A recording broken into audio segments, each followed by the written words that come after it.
What's going on, everyone? My name is Dom, and this is Completing the Circuit podcast, episode 2. So, we had some video technical difficulties on the last episode. We're using phones to kind of record everything, and so we do have some clips that we're going to upload to the YouTube channel, but now we're trying iPhones. We're doing Note 10s before. Not good for long-term video recording. So hopefully this will be a better fix. As you can see, I'm in a different position now for when you do see those clips, if you ever see those clips. I got this whole bar thing going on. This is my good friend Joe from last episode. Hello. How are you doing today, Joe? Good. How are you? I'm doing all right. So last week we talked about all the Apple stuff, and we covered a lot of topics. And this week, as I said in the last episode, we're going to be doing game consoles. Obviously, the next gen consoles are coming out: PS5, Xbox Series X. I don't know who names Microsoft's consoles, but we could definitely talk more about that later. So, I'm thinking we kind of do just a general introduction. Just kind of get the convo moving on its own and see where that takes us. So, I got to start off by asking a simple question. What are you most excited about for the next gen? PlayStation 5 slow time. Yeah, that's been a big thing on my radar too. That demo with that Ratchet and Clank thing. I've never played Ratchet and Clank, but even from a computer science perspective, just seeing what it was doing, I mean, I think the PS5 is really going to be able to introduce entirely new gameplay experiences. And I heard Linus talking about this because he's had this whole thing going on with PlayStation 5, and he misheard he thought they said the fastest SSD and it's not available on PC, but that's not really what it said. It's a whole thing on the Linus Tech Tips channel. But that being said, he did bring up a good point, which is a lot of the experiences that you're going to be able to get, because right now, as far as we know, the PS5's solid state drive is substantially faster than the Xbox Series X's is going to be. I keep wanting to say 1X. That naming is so freaking confusing. But he did bring up a good point. Yeah, that I don't know how far developers are going to go as far as making a game for both platforms and taking advantage of that technology. But regardless, if it's only for exclusives, that is incredibly exciting. It's like a whole new way of experiencing games. It's so I'm definitely with you on the excitement part. I would say the interesting part, at least to me, is that the drive is upgradable, and there's a certification process that's got to go through and stuff like that. Because it's a new Gen 4 PCI Express drives, and so there's you can't just throw any old M.2 drive in there, right? You have to an NVMe drive, and it has to be like PlayStation approved. So I'm curious how much those things are going to cost, and I'm also curious how much storage. For one, there's a bunch of questions, right? How much storage is it going to launch with? Supposedly 880 gigs. Mm-hmm. That's number one. And then number two is how big are these games going to be? Some people are saying they're going to be bigger. Some people are saying they're going to be smaller. And the reason I think they're going to be smaller is, and I just recently found this out, and I'm curious what you think about this, so I know I'm going on a rant here, but so the games, as of right now, in order to improve load times, because games are traditionally on a spinning hard drive, right? The assets, in order to reduce load time, they will take, let's say there's a bush, right? And in order to load that bush into the scene, the mechanical arm would have to go to the physical location on the disk where that's stored in order to load it. So if you're loading a scene from a different part of the disk, that just adds to loading time. When you have potentially thousands of assets that you have to load into memory, that takes up time. So what they do to speed up loading times, like in games like Grand Theft Auto, they'll dupe assets. So where everything's physically laid out on the disk, it'll be closer to where it's needed when the load happens. And the consequence of that is, of course, bigger games. So because it's an SSD, and it's always going to be an SSD, meaning the games never have to be coded for a hard drive. My presumption is that if the only reason the games will be larger is because of the graphical fidelity. I don't know if you saw that Unreal 5 demo.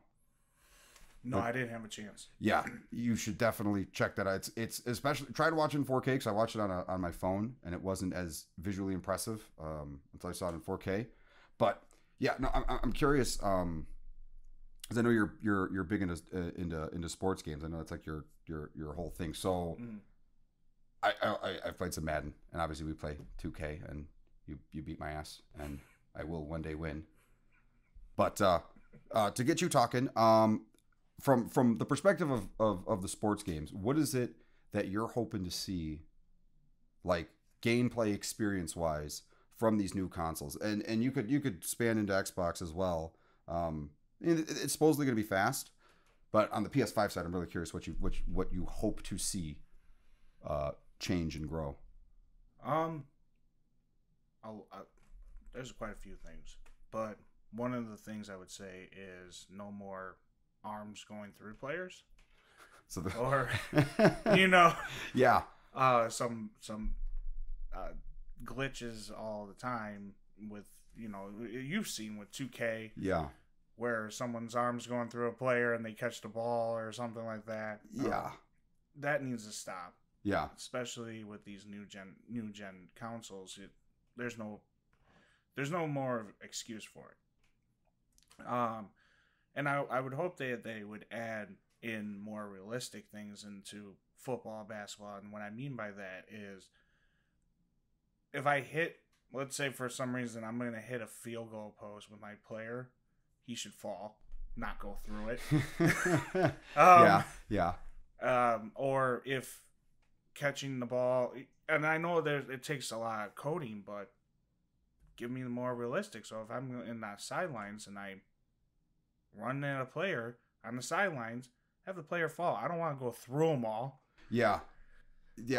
So you want you're talking like this, so like perfect collision detection and like realistic physics. Exactly. Yeah. Exactly. Especially weather, with the weather as well affecting things. I mean, they have some of it there, but since you played Madden, when you play in the snow, their jerseys are fine. Yeah.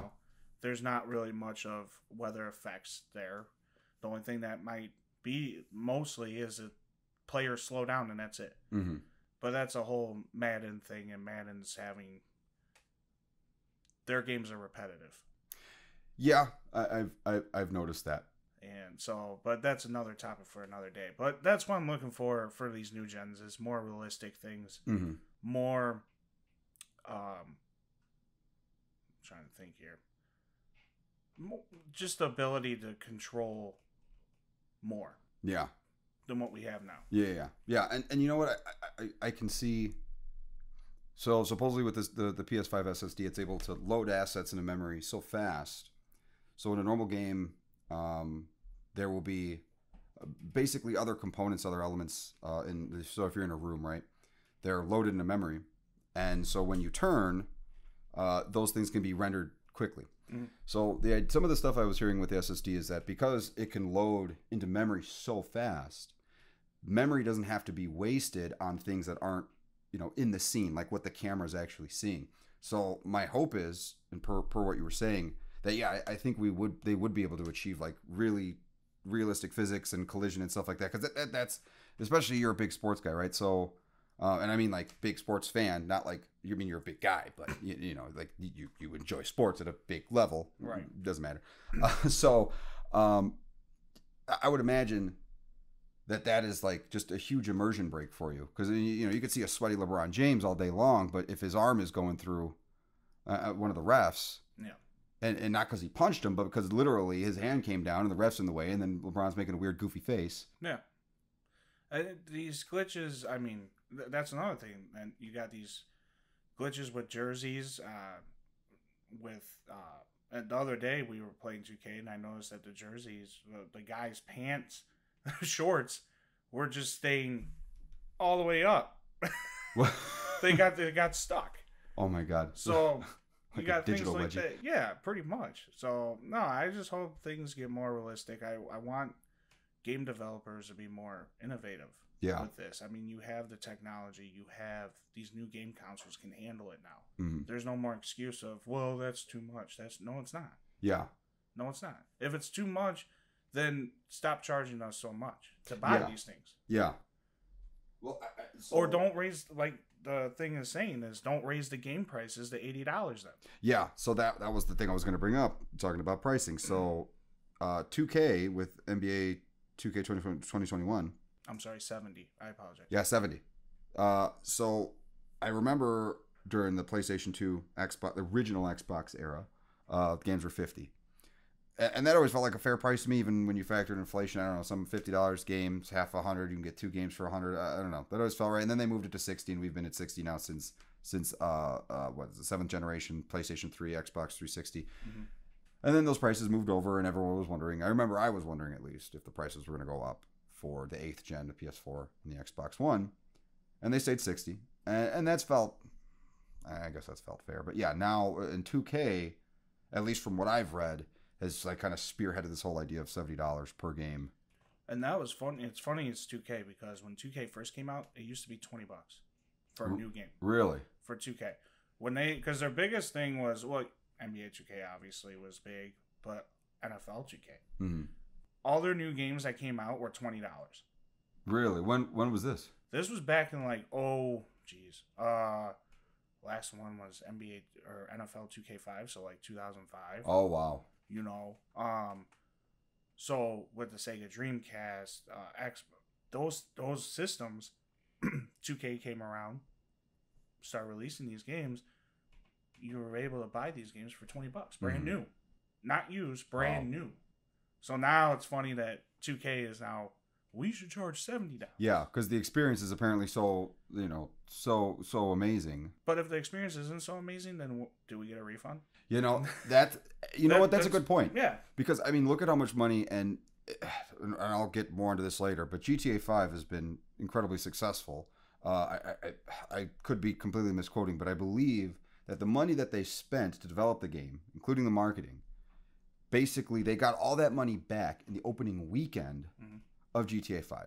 And since then, enormous sales, everything like that, and that's one of the things that Rockstar has always been known for. You look at Red Dead, you look at Grand Theft Auto, they take their time, they make a really high quality game, and that's it, right? Like a sale's a sale. Once the software's done, you copy it a bunch of times into a bunch of discs or just and that's what sports games should do.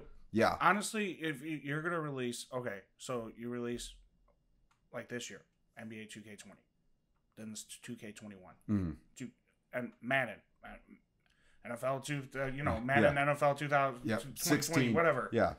25, 16, 17, Instead 18, 19, 20. Instead of releasing every single year, which is mostly a little bit of upgraded graphics, right? But mostly it's the roster update. Mm-hmm. Take a few years, but then give us the roster update for you know what I mean, the older ones. If the new gens are going to do, if these are the sports games are going to keep doing what they're doing, there's people that are begging 2K, basically begging also the NFL to go back and let 2K make a football game. Really? That's how much Madden has gone downhill. Wow. They're begging. There's people that refuse to buy it. Why don't they?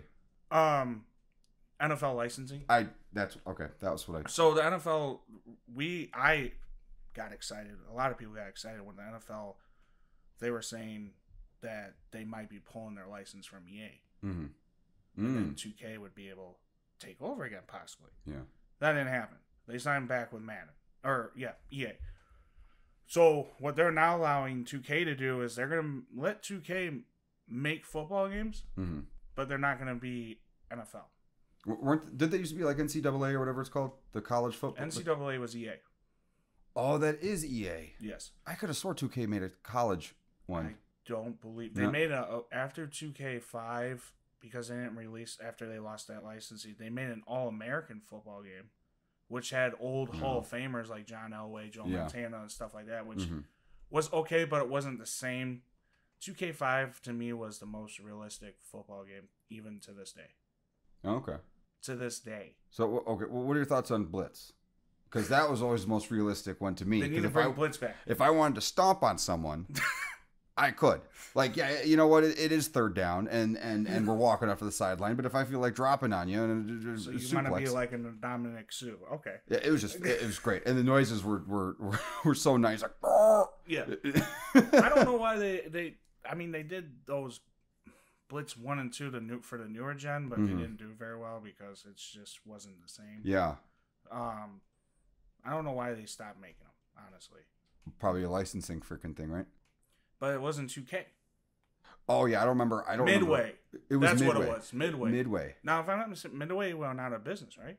If I'm not mistaken, I could be wrong. Oh man, you know what? I don't remember. I know Midway. So Midway, I think, was originally responsible for Mortal Kombat. Who makes Mortal Kombat now? No. I can't remember. Let's see. Mortal Kombat Studio. Let's see who does it now. I know NetherRealm Studios. No, I don't know who. Well, NetherRealm sounds would make sense because they always talk about NetherRealm in the Mortal Kombat game. So okay, so it might be like a subdivision of Acclaim in Midway, but maybe I'm thinking of Acclaim. It doesn't matter. So yeah. But they need to bring. I think that'd be cool to bring those kind of games back, like making. Even though they did it for, was it for the Xbox One? Yeah, Xbox One. They made a new NBA Jam, which was it was all right. Mm-hmm. Oh, is that the one where you go on fire? Like, yeah. No, you remember for the original Nintendo? Yeah. They had it for PlayStation 2, I think, too, and like the ball would. Like literally light up in flames when you were on fire. Okay. Yeah, I'm familiar. So, I people like us that like those kind of things, classic arcade games that'd be fun to bring back. NFL Blitz, NBA Jam. Yeah. Slugfest that I showed you with the baseball game where you can punch the base. Yeah. Yeah. So yeah, and you're probably right. It's probably all just related to like licensing. Mostly. And that's unfortunate because I had a lot of fun playing Blitz. Professional teams or sports need their money. Mm-hmm. Yeah, and you know what? I mean, if Madden keeps messing up and the sales go down, that's what's really gonna show. What I read is Madden. The NFL is comfortable with EA. That's what I've read. So I guess they're making them enough money. So yeah, pretty much. Yeah. EA brings. They make millions of dollars. Oh yeah. With just Madden. Yeah. That's NBA Live is still down. Mm-hmm. But if the basketball games for 2K start, a lot of people are starting to complain about 2K now. Mm-hmm. So if NBA Live with EA, if they can do a big jump, they could actually take over for 2K because they do have the licensing for an NBA. Yeah. So there is a competition there. Mm-hmm. I just wish Live would do a better job on their gaming to push 2K to do the better job. Yeah. Because you have to buy all that stuff. You got these guys that spend thousands of dollars on VC, which is your coins. Oh. They spend all this money on their My Players to upgrade them to being a 99 overall and this, that, and the other. Okay, that's fine. But now you're not doing anybody. You're not upgrading. You're not doing what you used to do. Mm-hmm. You're getting comfortable. Yeah. And so you need these other developers, other studios to step up, put the pressure on them, and actually get back to challenging each other. Who can make the best of what? Mm. So, I mean, that would be, the whole pay to win dynamic. Like I could imagine, like in a perfect world, not a perfect world. Like if I was thinking of my perfect sports game, I would imagine like instead of you can go out and buy your specs in a game like that. Like no, you got to take your dude to the streets. You got to play with the neighborhood kids. You got to earn the skills and all that stuff. And back to what you were saying earlier, I think it would be interesting to see a game where it's like, okay, so for this generation, let's say EA is just going to release Madden, right?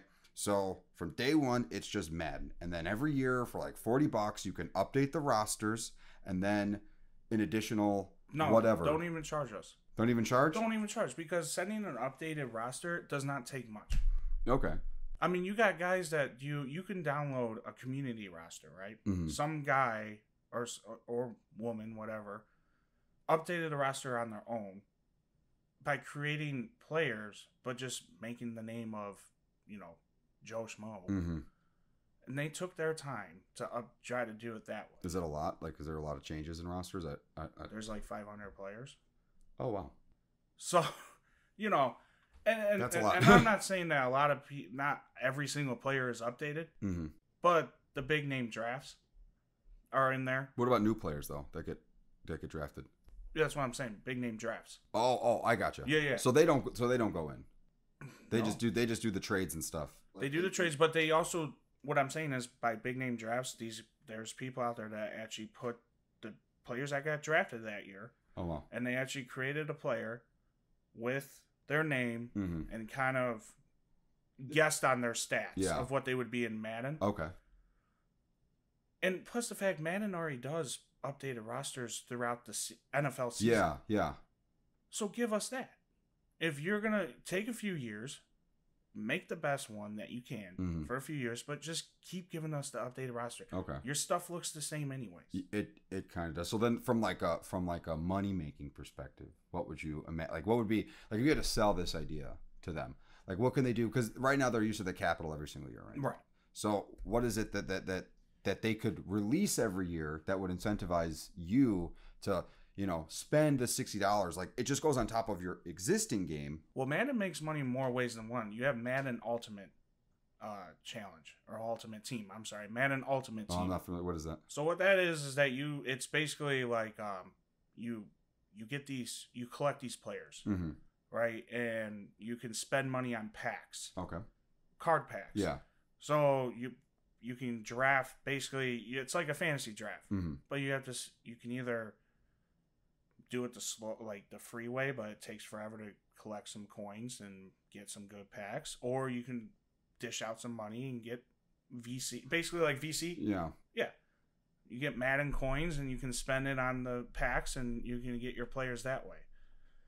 Okay, so microtransaction model. Yeah, so they still make money, and there's a lot of people that do that. Yeah. Just like there's a lot of people that do it with 2K. And I mean, it's huge with 2K. You got YouTubers that I could do imagine it all the time. That guy that I've been talking about, Troy Dam. Yeah. He does that with NBA 2K a lot. He spends a lot of money. Yeah, I can only imagine. A lot of money. And he buys these packs and he drafts his team that way. Mm-hmm. That's how EA can still make money. Because there is people that do a lot of Ultimate Challenge. Yeah.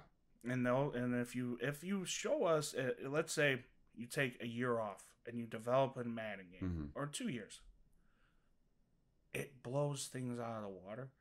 Guess what? People are going to be more into, okay, yeah, exactly. we'll play this game, we'll spend the money, let EA do its thing, just like with what we do now with Rocksteady, right?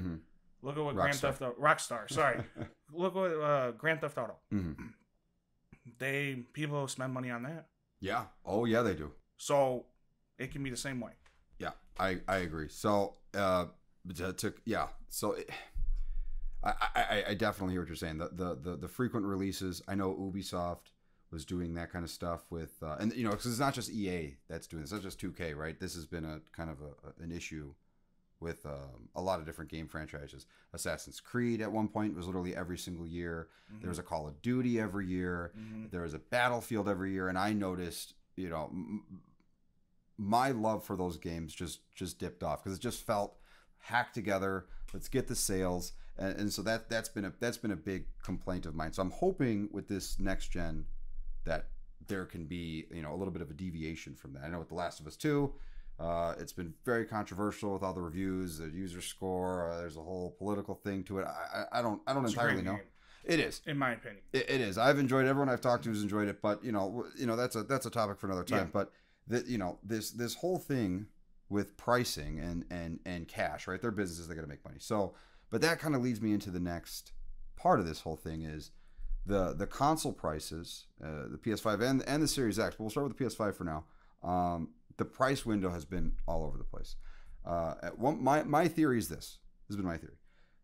So they have the digital edition, and then they have the classic edition, one with like a disc slot and a Blu-ray tray, right? It has like a butt. And when you look at the shape.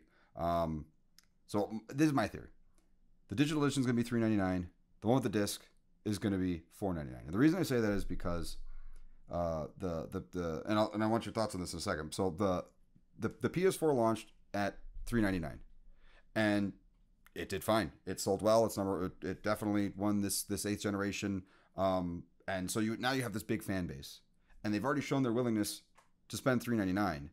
And they have these big libraries that they've accrued over the years and stuff like that. So now it's like, well, now you can get the latest one that you can also play your PS4 games on, in tiny increments because they're going to implement the the backwards compatibility slowly, and it's the same price. Mm. So I understand that the console's very expensive, and I understand you got to recoup your R&D costs. I can only imagine what internally it costs over all these years for Sony to make that console. So I'm sure they're going to have some losses. Probably not as much as they did with the PlayStation 3. Sony just took a bath on every single unit they sold. I think at one point I remember reading, so they sold the top tier console with the Wi-Fi and all the SD card slots back in 2006. So they had a $499 and a $599 unit. And the $599 was with Wi-Fi, and that was like a $900 console internally or something ridiculous. They lost a lot of money per unit sale. So that's my theory, but I've also heard people say that they're going to be incredibly expensive. $699, or I'm sorry, $599, $699, digital and classic respectively. I've heard $499, $599. I've heard $449. There's always seems to be this $100 difference. Some people say $50 difference, and now the most recent price rumors are $299 for the digital. Yeah, I see. yeah, and $399 for the one. No with way. Yeah. No way. You don't think so? No. You think Sony wants to lose that much money? I don't think so. I think maybe this is my theory, right? Because Microsoft nor Sony has announced pricing, and I think they're playing this game of chicken to see who's gonna flinch first, right? Who's gonna announce their price first, so the other team can undercut, right? It's kind of like an eBay auction. Like, this is the lowest price. This is the price you're looking for, mm-hmm. And then this is the low end, right? This is as low as you'll go. So they're going to try to just undercut each other just enough to make a difference, because Microsoft screwed themselves on the Xbox One with the whole Kinect thing and it's being $100 more. Yeah. And it released a week later, which in retrospect probably wasn't the biggest killer of the difference that we're seeing now. It's probably the whole Kinect thing and the whole focus on all-in-one and not so much gaming the way that Sony did. But people still bought it, and it was $499, I guess. I don't know. But I'm thinking that that's their low end. I can see, if they're smart, launch day, do those prices. Launch day. Day one. Okay. Then after that, your regular price. So go up. Exactly. Interesting. So the people that get on launch day, yeah, you got the special price. Mm-hmm. People that didn't, oh well. Oh, so you're talking specifically on launch day. If you pre-order and happen to get one, or you just happen to stand in line long enough, that's the launch day special. Yep. And then at midnight of the following day, if you find one, it sucks to be you that now you're paying that price. Because what happens is, if you can do something like that, mm-hmm. your pre-orders are going to go out the window. Yeah. You know what I mean? Yeah. So if you got people will buy that up mm-hmm. all day long. And then, like I said, unfortunately, if someone doesn't do it, yeah, well, now you're making money. You're getting your money back, charging them up to what you want. Mm-hmm. Honestly, and I'm sorry I don't remember this gentleman's name, but I think you will. The video you showed me of the guy talking about the PS5. Oh, MKBHD from YouTube, Marquez Brownlee. Yes. Yeah. Yeah. I agree with what he says. Mm-hmm. I think, or at least I think it's smart.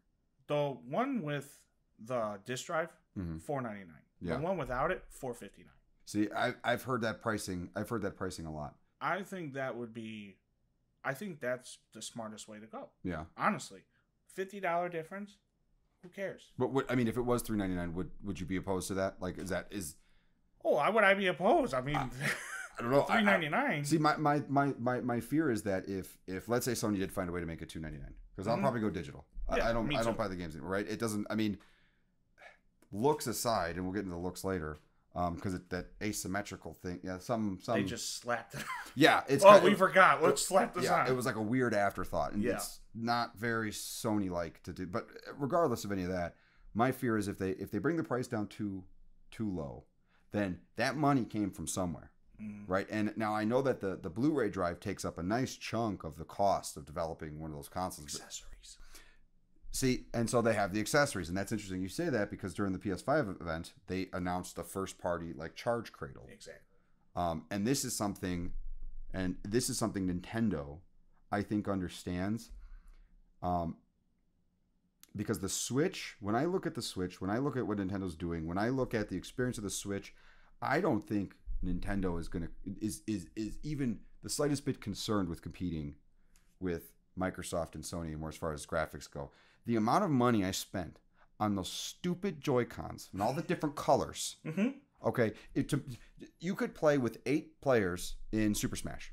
Okay, so that's 8 controllers. So you have the one, right, that comes with the console. Now you need 8 more. So if you get the Joy-Cons, which are useful for numerous reasons, they're like $70. They're not useful if you have big hands. Yeah, so okay, you get a Pro controller, right? I think actually the Joy-Cons are I think they're $70 or $80, and the Pro controller is $70. Mm-hmm. Okay, so right there, that already completely blows out of the water any cost for the additional cost for the Switch.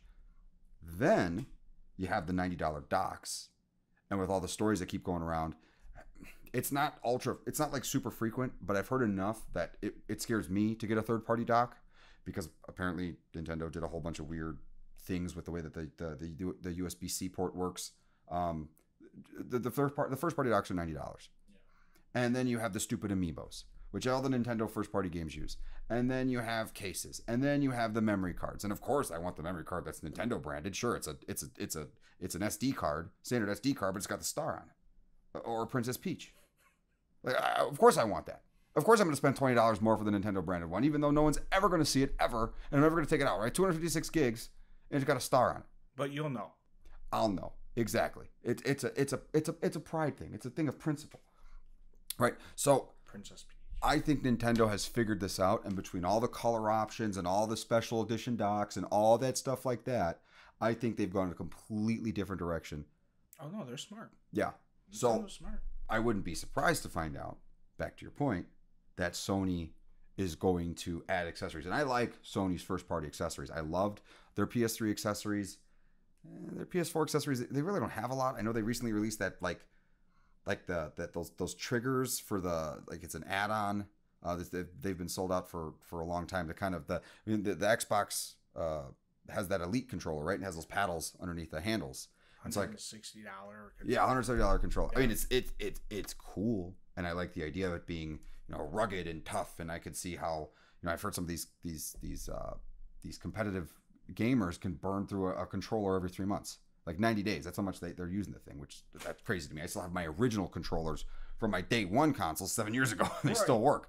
Like, I think my one PS4 controller's got the rubber coming off ever so slightly, but so I mean.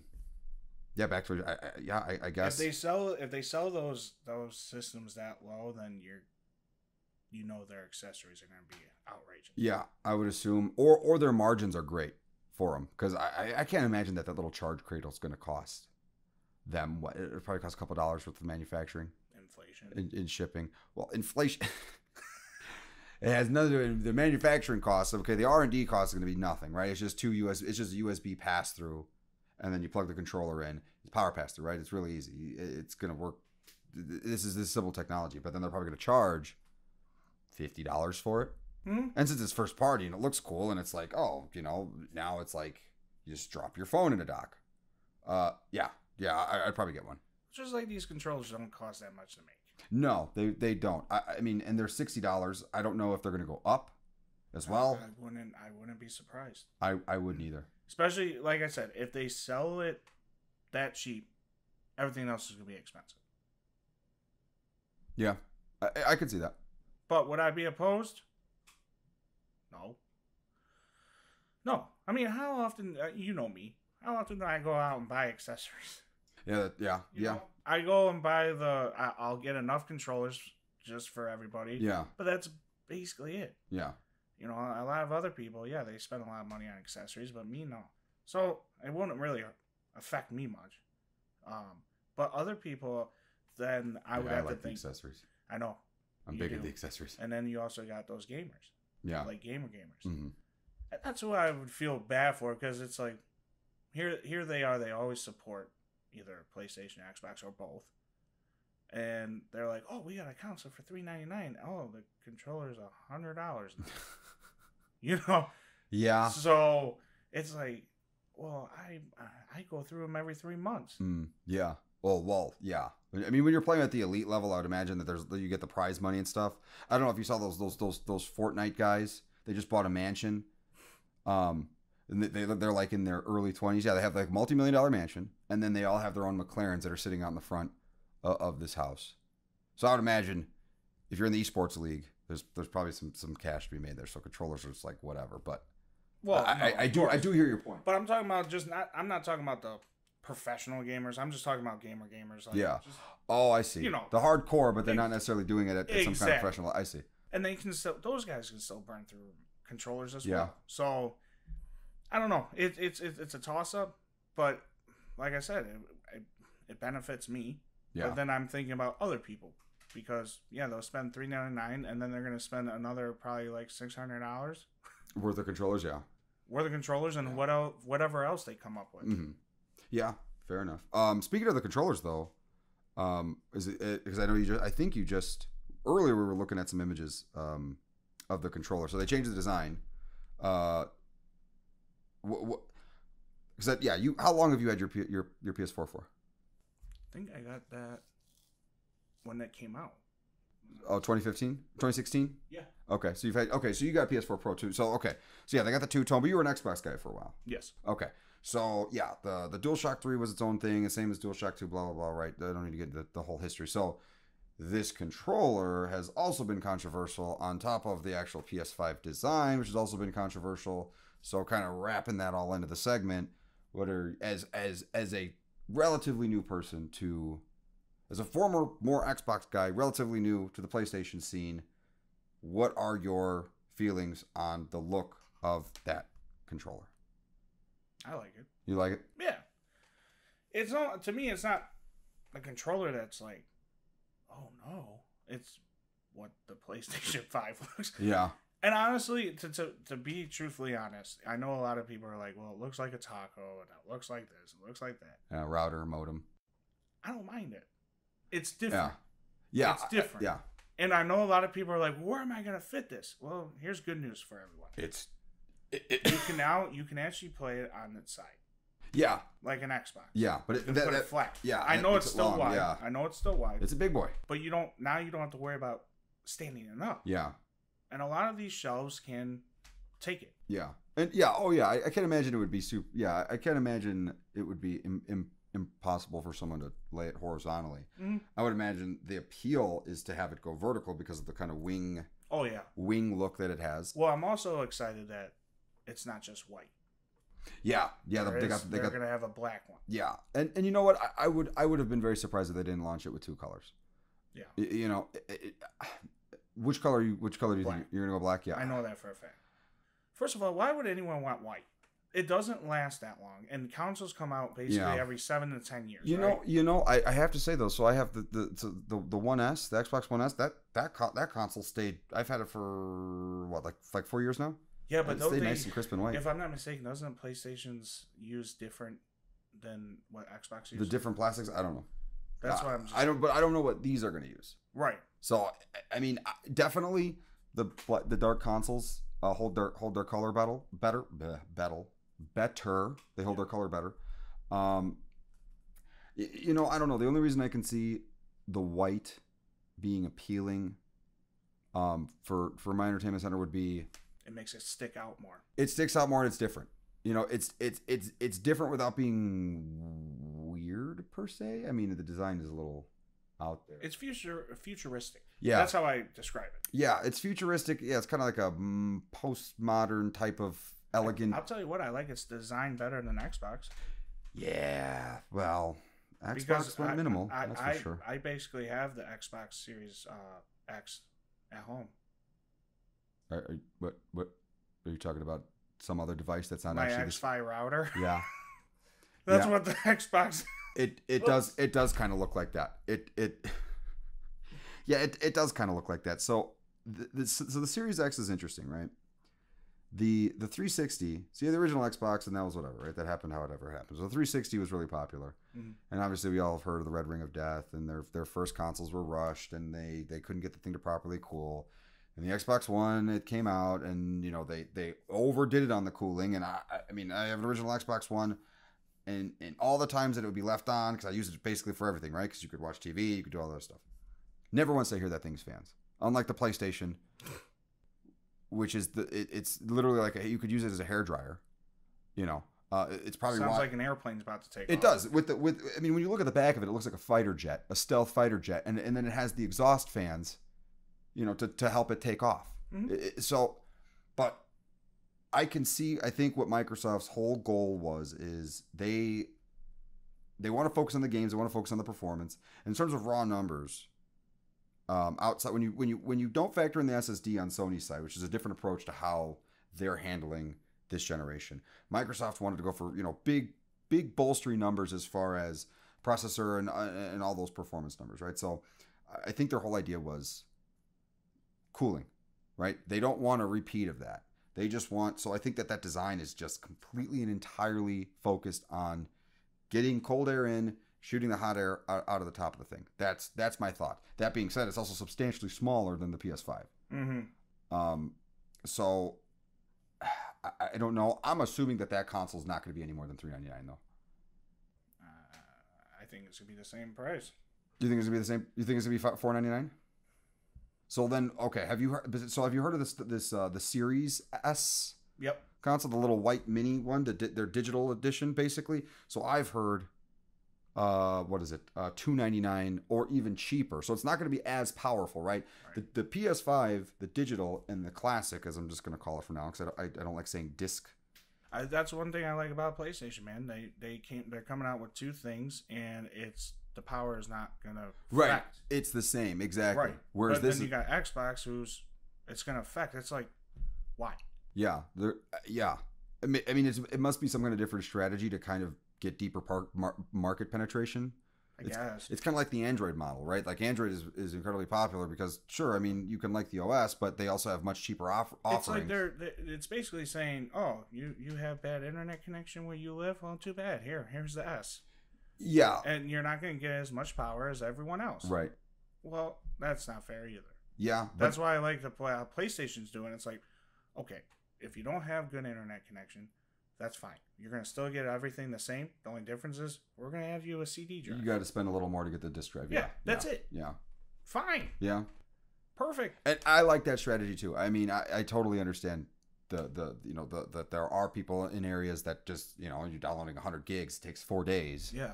You know, so sure, okay, you got to pay a little more, but for those, because like the console would have cost that anyway if they just had a disc version, right? Just a classic traditional version with everyone would have paid that much. So I'm sure you'll hear people complaining, well, that's not fair that, you know, I have to get the disc one and I have to get it because my internet sucks and this cheaper offering and, you know, these people get it for cheaper. But it's like, you know what? There's nothing that can be done about that. I don't think there's going to be as much complaints as it is with what's going to happen with Xbox. You don't think so? Because if you think about it, if you, let's say you and I, right, we're in a bad area for internet. Oh, and then we have this opportunity to get the one with the disc. And we spend a little bit more, but yet there's no sacrifice. Rather than we go to Xbox and we have to get the same thing, now we're sacrificing power and this, that, and the other. I see. So, honestly, I really I see what you're saying. Yeah, so we have to get the disc one in order to... So we're not getting any savings in the way... I see what you're... That's an interesting point. I never thought about that. So it's like PlayStation is helping people. Right. Basically, I would say helping, or I don't know. They're covering markets in a different way. And the Xbox is basically giving you just option one, option two. Yeah. Oh, you need option two? Well, you're not going to get this, but you'll get a smaller price. Right. It's right, because I would love to have saved money for the Series X, or in this case Series S.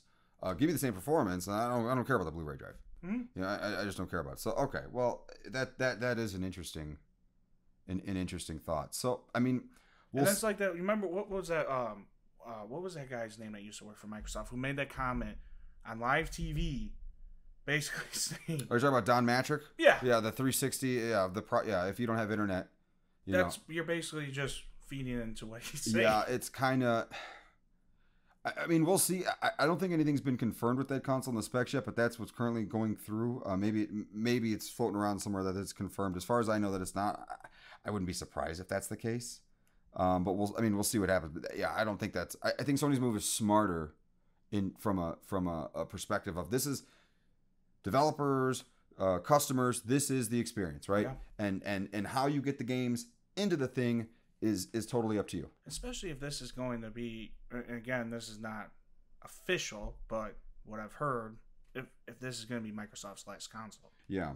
You would think they would do something bigger than what they're doing. You would think, but maybe their plan is to use all that cloud computing, Azure power thing, because I know that's the whole industry wants to go in that direction, right? Yeah. You pay a monthly, you get the games, you stream it in, blah blah blah. But between lag and everything like that, it makes it really difficult. My thought was, and this is something that I wish I had kind of started up with YouTube and all this stuff, years ago, because, and also had this idea, because this idea just kind of occurred to me earlier this year with the announcement of the consoles. But this is what I would have loved to have seen from one of the consoles. So you have a normal console, you can plug in a TV, all those standard features that you've come to expect, right? But what I would also like to see is you can, if you wanted to, you can, plug your console into your living room, fine, and then have little like HDMI satellites where you could plug them into any TV in your house, and the console will, I don't know, you take the controller and you're going from your living room to your bedroom. The little satellite picks it up. It automatically turns on, establishes a wireless connection to the console, and then your game is now there. Mm-hmm. And if Sony or whomever were to do this, if they spec'd it outright, and they made the console so all the games run at 4K at 30 frames per second, or 4K 60 frames per second.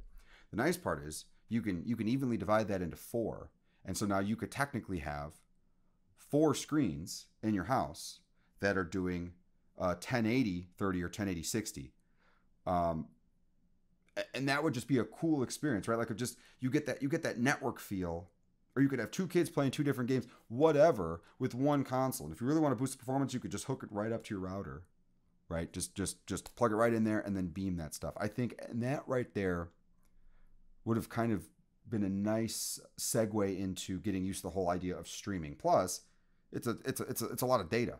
Yeah. Right, you could master the compression needed in order to move that amount of data over a network, and if you can't do it locally, you're not going to be able to do it from a server 300 miles away. Yeah, that just doesn't make any sense. So at least figure it out in that sense. And to me, hell, I always buy multiple consoles because I like to have one for all the different rooms. But if I could just get the one, and then everyone could just play it, and that, I think that'd be super cool. It's kind of like Apple, right? You just take your controller. All right, I'm done here. Turn the TV off. You move, or matter of fact, the console turns that TV off for you, right? And I can just bring the controller into another room. If I press and hold the button, and I see the list of my TVs, I select the one, and it just switches over, or just detects it automatically that I've gotten close, and this thing comes on and it says, if you want to switch to this TV, press X or whatever, right? I would have loved to have seen that. That's the kind of stuff that I think consoles used to want to try to do. That sort of something different, and I don't know. Now the consoles they're so similar to each other. Outside of the only thing I think that's going to matter right now is the pricing mm-hmm. and the exclusives. Mm-hmm. And right now Sony has the better exclusives. Yeah. Halo has not been the same. Forza is I mean, just like Gran Turismo for PlayStation, sure. Like Forza has its fun, but that's only going to take the console so far. And Gears of War hasn't been the same since the third one. Mm-hmm. So I just can't see how, if you scrap out any special features, anything like that, like what I just described, I don't see how. PlayStation exclusives have always been better. Yeah, I always. Yeah, I mean there are they have their things. There are some bad ones, yeah, but yeah. They've always been better than Xbox. Yeah. Yeah. I mean, people can make the argument for Halo and stuff, and that's fine. Sure. At one point it was. Yeah. But since 343 dropped out, or isn't making Halo anymore, it hasn't been the same. Right. I mean, Halo 4 was fun, but Halo 5 was abysmal in my opinion. And the Master Chief Collection had so many issues on launch. I played it once, and I couldn't find an online game, and that was it. I think I played it like twice in all these years that I've had it. So, I really hope Microsoft can can deliver a harder punch in the exclusive. Otherwise, I don't see what the point is with any of this. I know that Halo is going to be a launch title, supposedly. Forza probably not. I think Forza was a launch title on the One. But Halo will supposedly be a launch title, or at least from what I've heard, on the Series X. So, I mean, we'll see. For people that want to know, so the launch titles that we're looking at here, there's actually 16 of them for Xbox. Okay. There's 15 for PlayStation. For Xbox, you're looking at Halo, Destiny 2, Rainbow Six Siege, Dirt 5, Assassin's Creed, Valhalla. Yep. Outriders, Yakuza, The Ascent, The Medium, Madden 21, NBA 21, Call of the Sea, Scorn, Rainbow Six Siege. Rainbow Six Siege. Yeah, They're doing a re-release. I don't know why there's 2 of them on here. I think that was a. And that's the other thing. If this is going to be a generation of re-releases, that's what this last generation was, right? The only re-release, the only thing I really cared about, I know people cared about like Resident Evil getting remade and stuff like that, was the Final Fantasy VII remake, and I don't think I'm the only one that feels that way. But this console generation that we're currently in right now, half of the stuff is stuff that's already been played. Like, it's cool, don't get me wrong, but where's the risk? Where's the innovation? I get that making games is expensive, and in a business is a business. They got to make money, but this is ridiculous. Yeah. How many friggin' times do I need to play Skyrim? Yeah. You know what I'm saying? Like, it's literally on everything.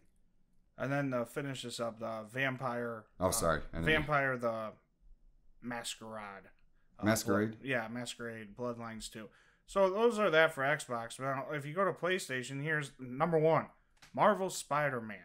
Miles Morales. Yeah, people are excited about that. Yeah, the last Spider-Man I played on PlayStation. Yeah, you really like the Spider-Man. Yeah. Then you got Godfall, Astro's Playroom, Dirt 5 for PlayStation as well, Assassin's Creed, Outriders, Observer System Redux, Destiny's 2, Jet, The Far Shore, Bugs Nax, Death Loop, Madden 21, NBA 21. Yeah, there's a few games that are the same as Xbox. But right off the bat, Marvel Spider-Man. That's exciting. Yeah. Right off the bat for Halo Infinite. Yeah, and I would say I would be more excited for Halo if it was better. If whatever the last one was, Halo 5 Guardians or whatever it was better. I don't know. I didn't like it. I'm sure somebody out there did, but it wasn't for me. So, and Gears 5 and all that stuff like that. It's Gears 5. It's like Fast and the Furious for Gears of War, like Fast 5, Gears 5. Like, I don't know. That's a dumb rant. But I agree with you. On launch titles, the PlayStation and Xbox are pretty much the same. The only difference is you got the Marvel Spider-Man. Yeah. Well, okay, so Microsoft's event is later this month. And I think they're going to be focused on games. It'll probably be an hour-long stream, just like Sony's. So my presumption is there will be more games announced then. But the interesting thing about Microsoft, what they're doing is they've been taking backwards compatibility a lot more serious than Sony has. You can play a lot more of the 360 games on the Xbox One than you can PS2 games, or I'm sorry, PS2 or PS3 games. I don't think you play any PS3 games. You have to get that you have to get Sony's streaming service, the PlayStation Now service, to be able to do that. And I'm just not interested in streaming games. That is not a direction I want the industry to go. So I'm not going to really buy into that. I know I'll probably eventually I'm just going to have to bite it. And hopefully by then I'll have like 16,000 freaking kids, and then I won't have time. Maybe not 16,000, but yeah, I don't want to see the industry go that way. I don't care if it goes all digital. I think that's exactly where it should go, is all digital. And I don't know, lobby the government to make Comcast and all of them reach out to rural areas with better internet. I don't know, whatever. That's irrelevant. I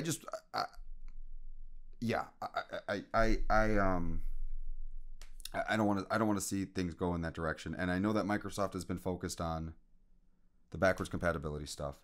And so from what I understand, at launch, Microsoft's goal is, and it's not going to be the whole collection, but eventually original Xbox, Xbox 360, and Xbox One games all playing on the console at 4K, 60 up to 120 frames per second. and I gotta admit that's pretty enticing, because even if you play the cross gen or the cross platform games, which I mean most games are cross platform, right? So you enjoyed whatever a PlayStation, you enjoyed something on PlayStation a long time ago. Yeah, you might not be able to play it on PlayStation 5. You know, if it was like a PS3 game, but you could play it on an Xbox at a super high resolution at 120 frames per second. I mean, that sounds like a phenomenal experience to be able to play those games. And I got to admit that's pretty enticing. I plan on getting both consoles, but if I had to pick one, I'm still leaning towards PlayStation, mostly because of the Final Fantasy VII remake. But that's a whole other thing. But I have to say that's pretty cool. Yeah, I mean, it was the same like with Xbox One X and the PlayStation 5. The graphics wise, the Xbox actually. You mean the PS4 Pro?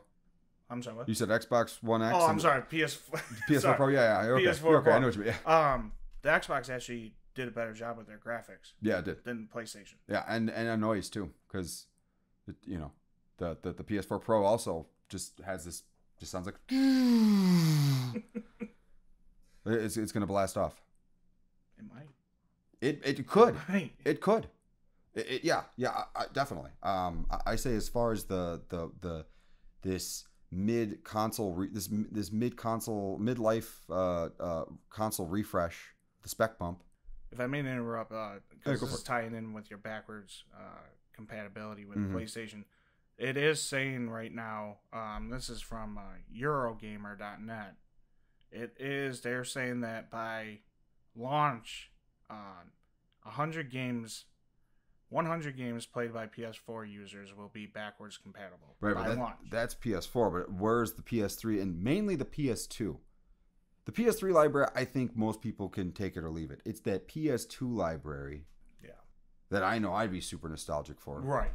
And I can't imagine at this point, because one of the things that made the PS3 so expensive was the backwards compatibility thing. Like they literally had to, in order to get it to work, take PS2 and PS1 parts and put it into the PlayStation 3. That was one of many reasons why it was so expensive.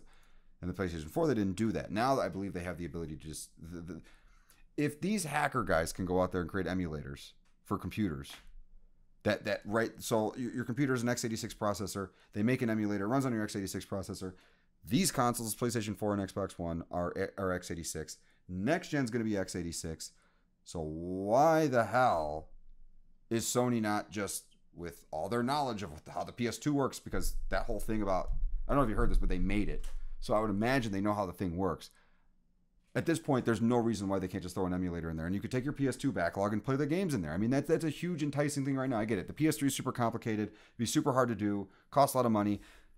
Well, there was actually, might have hope after all. Mm-hmm. This article actually came out 9 hours ago. Okay. According to expressco.uk.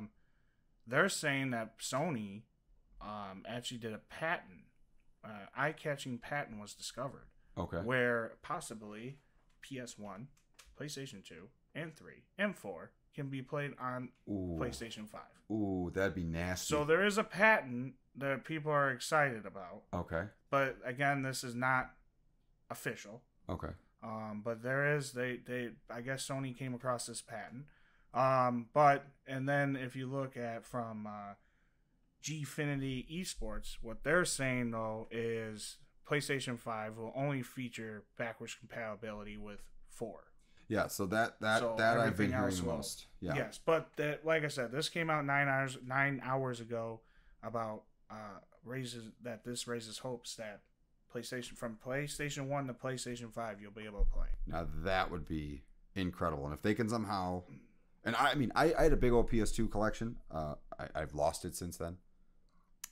Doing stupid things in high school, but I would totally. I don't know how Sony can do it. Oh, and this is actually going for your question there. I'm sorry to interrupt you. No, you're good. This would be via the cloud. Oh, the streaming thing? Looks like it, yeah. Yeah, see that's what I don't. I want it on the physical console. I will rebuy each individual game. I don't want to spend $15 a month or $10, whatever it is, to gain access.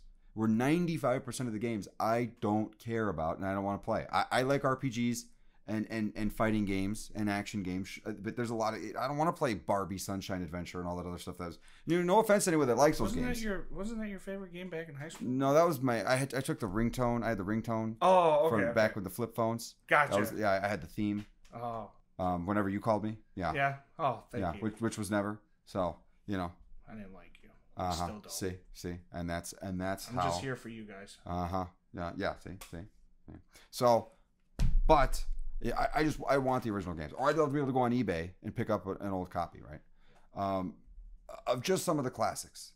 You might be able to. Just because it says via the cloud doesn't mean you might not be able to get. If it's via the cloud, then that means that the console itself is not capable of running the software for the particular generation of console. Right, you have to emulate it, or you have to put in the physical hardware. But I see. So it wouldn't be able to read the disc. Right, exactly. It'll read it, just won't know. It won't know how to run the software that's on it. It might be a smart idea though if they do it by cloud, because you can only find certain games for PlayStation 1, PlayStation 2, 3. You know what I mean? Yeah, they can maybe do a game library like you're saying and buy it off, online. Yeah. But if you can stream it, it's not really that big of a deal either. I know. I'm just old school. And if they do it this way, for people like you, instead of having a subscription service, having a way of streaming, but for a price, not a subscription, just a price here. You can God of War 2, $5, and you stream it. But is it like a perpetual stream license? Because here's the problem with, and I understand the argument for physical games, right? Because you buy the physical game, you have the disc. As long as the disc is okay, you can play the game. If Microsoft were to die tomorrow, you can still play that game, right? But if you go digital and the server's down, then you have the game for as long as it's on your hard drive. Once the hard drive's done, you're done. And you could say the same thing for if the disc dies. I mean, honestly, let me ask you this: you're so against stream, but yet you and I both buy digital copies, right? Mm-hmm. It's kind of like stream. It is and it isn't, right? Because so you can't stream a game if your internet's down. And you can't stream a game if your carrier's having performance issues. You can't stream a game if your modem's out. You can't buy a game if your router's down too. That is true, but once I have it on the console, that's it. I can play it without needing the internet.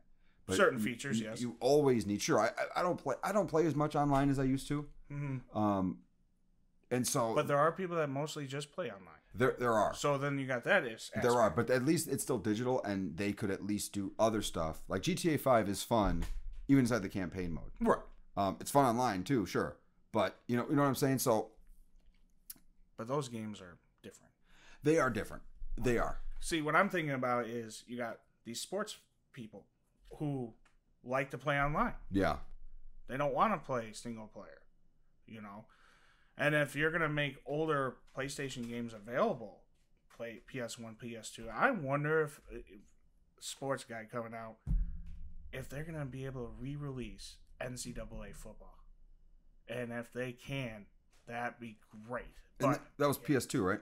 NCAA football, I believe it was on PS3 was the last time. I believe. I'm not 100%. I think it was PS3. Okay. But a lot of people, including me, miss college football games. Yeah. And you know what? I bet you there would be a huge, something about, there was something in there was some data released for this generation when they came out. They were seeing that like 5% of people were using backwards compatibility. Mm-hmm. I mean, there was people that begged, and thank you to them, that got Fight Night on Xbox One. Fight Night came out on Xbox 360. Right. It was never backwards compatible until recently, which I believe that was like either last year or 2 years ago. Yeah. That Fight Night Champions. Mm-hmm. People begged for that. Really? So this was a 360 game. They enabled the backwards compatibility. Yeah, and they never did. Yeah. Until people just complained. Yes. Yeah. And they finally did it. And you know what Microsoft has, I think, kind of gone because I'm sorry, that wasn't Microsoft, so I apologize for not. Oh no, it's fine, Microsoft, but yeah, they've been doing, I don't know. I would like to see more backwards compatibility. I think it's a more enticing sale, and I think that these consoles are going to be around for a while. The functionality, really needs to be there. I know Sony, outside of the SSD and everything like that, they're also doing that whole new sound engine thing where you could put in like what kind of ear you have, and they can simulate surround sound in a completely different way. And that's why you're going to stream. No, I don't want to stream it. I don't know why. Maybe it's just because like I play like like I'm big into fighting games. Yes. And I am super excited for the PS5 in the regard of fighting games because the loads, you pick your characters, boom, you're playing, all that stuff like that, right? But the one thing that is super important in shooters, in fighting games, in we'll go with those two, right? Just for now. Sure, when you're playing online, you have your own lag, right? But when you're playing local in a fighting game, if I'm playing with a friend, then the inputs are as fast as the controller can send the signal to the console, and it happens right there. But if there's an additional step, fighting games are incredibly sensitive to lag. Like it's literally like it will completely change the way that the game plays if the number of frames that it takes to register your input changes. This was an issue that Street Fighter had when they had something like 13 frames of lag. This was years ago, and people, all the fighting competitions were complaining about how awful this laggy input was because it just doesn't play right. Racing games, you need that precise input, right? I need the car to turn when I need it to turn, and until you can give me 1 millisecond response times to the server, so from my console to the server and back with the frame, I just don't see it being a viable option. I can see RPGs, maybe not so much action games like a Devil May Cry or any of those kind of things, and I would imagine sports games at a high level would be tough to do that with too. You need to shoot the basket now. Mm. That 6 milliseconds can make a huge difference. So now it's got to go to a server, send the frame back to you, and if you're playing with someone online, it's got to then go to. There's another call that's being done. There's a whole other operation that needs to be performed, which is tell the other person, hey, this is what happened. Actually, you don't even have to tell them. You just send them the frame, but they're sending information back, and they're looking at it from a different camera angle, right? So now the server has to decide which frames to send to these two people, because right now it's like, okay, well, you input this, and I got this from you, right? I got this input from you, and now I'm sending this frame off with your input to the person. But on the way, before that, your opponent received that frame, they put another input. And I can't say that that's super far from what it's like to have lag now. But I just can't imagine. There has to be that would have to add complexity somewhere, in the sense that I don't think the experience is going to be what people think it's going to be. I just don't see it. I can see like assisted gaming, so your console can have extra stuff rendered by the cloud that's sent to your console, right? To let off the load on some of the, or maybe just like your AI, right? You're playing Grand Theft Auto. So Grand Theft Auto 6, you're driving around, rather than the console having to process the AI for all the different little people, all the pedestrians that you're going to run over, the cloud could process that and then say, this guy goes here, this guy goes there, that guy goes there, right? I could see that being used, but straight up streaming like Netflix style, I know they have it, and I haven't tried it, so maybe I need to stop being an ass and an old schooler and try it. I know I'm getting old, and I hate it, but I have like 9 gray hairs now that keep growing out of the same spot, so I'm feeling the age thing, right? I can see it. No, you can't. All you see is gray. That's it. All shades are gray. So I don't know, but as long as that's all I got on that one. I probably beat that one to death. That's one of those things where it's just like I see the appeal. You pay $15 a month, new game comes out, you're just able to play it, right? So the Spotify, Apple Music, it's the same thing. A new album comes out, you're just able to listen to it. You're just able to watch it on Hulu, right? It's there, and that is great. But you don't know. Sometimes what you can do, who knows? They might add an option where you can stream this game or buy it. So even though it's on that stream platform, just because they might add that option where you can either stream it or buy it. So Apple Music and iTunes, basically, because you can still buy the stuff. Okay, what about people with data caps? I know we were talking about earlier about data caps, stuff like that, and I just found out apparently Comcast got rid of their data caps. I don't know when you don't have data cap. I don't know. I still have a data cap. Doesn't matter. People have data caps, and streaming 4K uses up an astronomical amount of data. If you got a couple of kids, you're going to burn through that. I mean, I know I burned through a lot of my data. That's why it'd be important to spend the $30 extra a month. Well, okay. I rarely ever go over my data caps. So as far as right now, and not everyone has Comcast, right? That's a right. That's whatever we're called, a Midwest thing, right? So that might not be an option. You got CenturyLink, you got AT&T, right? You got Cox, you got all those guys. To be honest with you, the data cap thing needs to go away. I was just reading something not too long ago that apparently Comcast's no one's infrastructure with all this work from home stuff has been negatively impacted by I don't even know why I'm talking about internet, but just to get this thought out, no ISP's network has been negatively impacted by this whole, with the COVID and everyone staying at home and all that stuff like that. No. So they need to get rid of this data cap thing. I don't know why they do it, but whatever. That's a story for another time. Extra $30 a month. I guess so. I guess so. But yeah, we'll see. Obviously, this gen is not going to be streaming focused. So maybe in 7 years or 8 years when the next ones come out, maybe they will be streaming focused. I don't know. Right. But I know that overall with everything that's happening, I'm crazy excited. Mm. These trailers look gorgeous. We're talking about new technology that is just completely new technology. And that's the part that excites me the most. Yeah. Is, okay, fine. Visuals, right? This generation's visuals are fine. All the games that I've been playing, Red Dead Redemption, all that stuff like that, they look great. It's something new. Exactly. To finally be excited about. It's a new experience. New. And right. You know what? And I really, really, and you know me, I'm a big sound guy. So I wish we had more time to talk about this, because I know we're running a little low here, but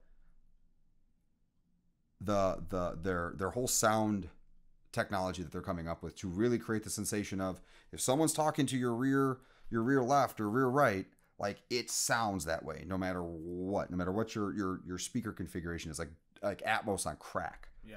Well, look what they're doing with the controllers. The sound from PlayStation controllers. Yeah. Those sounds out of that controller, that's going to be awesome. I mean, I know they have it somewhat now. Yeah. But it's supposed to be a lot better. I know what you're talking about with Atmos. There's nothing to really, Yeah. But I think that's kind of cool that, they're keeping the speaker inside of the. Yeah. And that's probably for PS4 compatibility more than anything else. To be honest, I don't think it was I could take it or leave it on this current generation. I would have much rather had a microphone built into the controller, which this generation has. Mm-hmm. So that's cool. I'm happy about that. Yeah, I mean, also fix the battery life on the PS4 controllers. It's awful. So there have been times where I turn on the console, and before the thing's even done booting, the controller's dead. That's why you need to charge them. Yeah, I do need to charge them. I always need to charge them. They might as well just be always perpetually plugged in. Just get a charger stand. They don't make first-party charger stands. I don't like, when it comes to electricity, when it comes to charging things, I am very particular when it comes to third-party. Only because the ones who are going to be the most successful with charging the product is the person who makes the product. Apple, Canon for their cameras, Sony, any of them, they designed the thing. They have the engineers there that understand the voltages, all the specs. Very lucky. And you know what? Most of the time people are. Most of the time they are. But when it comes to that's just me personally. Oh, no, I understand. When it comes to that, it's just like one little mess up because there was something that an engineer didn't know at a third party, and your thing's fried. Well, then I suggest you use the cord. There you go. I guess. Yeah. No more excuses. Have to use the cord. Stop crying. I'll show you crying. Well, anyway, This has been a great show, guys. I really hope you enjoyed it. So yeah, if definitely we're looking for more topics as we expand into this stuff. So we're going to be getting a clips and podcast. Long story short, we're going to be putting all this stuff up on YouTube. Hopefully, this recording comes out. The video recording comes out better than the last one did, so we can get all that stuff up. So definitely check us out on there. And if you do, leave a comment. We're constantly looking for topics to talk about. Our whole focus is going to be, what is the industry doing right? What is it doing wrong? What is it that it needs to be doing? All that good stuff. So hope you enjoyed the show, guys. Definitely look out for us next week. I think Samsung is next week. The Note 20 Ultra Copper. She says, that camera bump? No, we're not going to talk about that now. We're going to talk about that next week. So thanks for listening, guys. Have a good one. Take care.